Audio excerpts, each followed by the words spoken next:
Nous allons voir maintenant un nouveau tutoriel sur jean-pierre-villette.com sur bp.20 Pro 2019 sur tout ce qui va concerner l'ergonomie et la navigation. Donc nous allons le voir en deux temps puisque effectivement il y a vraiment deux logiciels en un sur la partie back-office que vous voyez ici.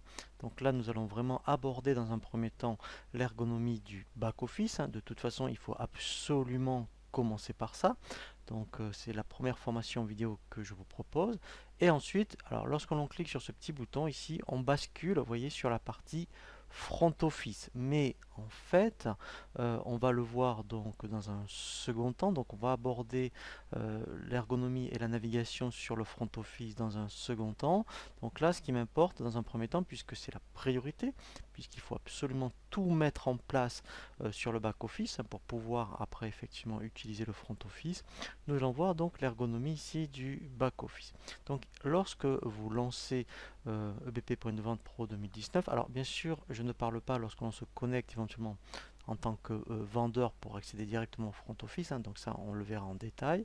Eh bien vous allez effectivement avoir cet écran d'accueil qu'on appelle un écran de démarrage, ce qu'on appelle ici un Open Guide qui recense les principales options donc du back office, comme comment créer ici les articles, les clients, les fournisseurs, faire donc des documents de vente, les documents d'achat, les documents de stock et passer à la partie règlement et ensuite analyser votre activité. Donc ici, eh bien, ça recense les principales options que l'on va retrouver ici dans le menu de navigation à gauche, donc que je vous invite vraiment à utiliser, puisque ici, effectivement, lorsqu'on on clique sur un menu de navigation, nous avons différentes options.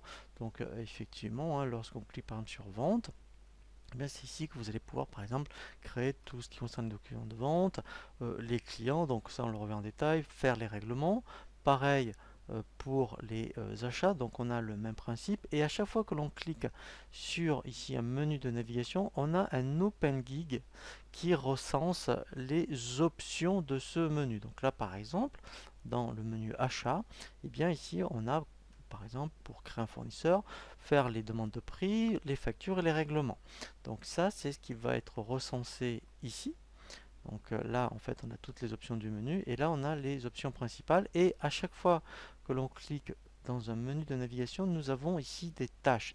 Donc c'est pour ça que vous serez quasiment obligé de passer par ce menu de navigation plutôt que de passer de façon traditionnelle, vous voyez ici par le menu horizontal, donc je dirais qui est vraiment un menu classique de ce que peut proposer un logiciel.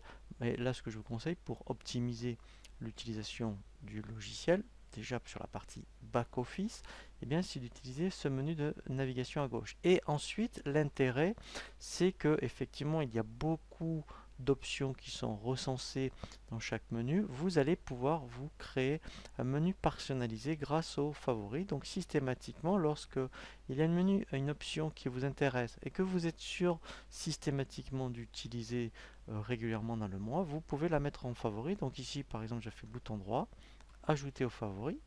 Donc quand je vais aux favoris, ici, voilà, j'enregistre. Voilà. Et là, en fait, je vais stocker toutes les options qui m'intéressent par rapport à la partie front, bien sûr, et vous allez avoir 90% ici des options directement dans le menu favori. Voilà, donc là en fait, on a bien vu la partie ergonomie navigation sur la partie back-office. On verra la partie ergonomie lorsqu'on va aborder la formation vidéo sur donc la partie front. Nous allons voir maintenant un tutoriel vraiment très important sur tout ce qui concerne les informations société.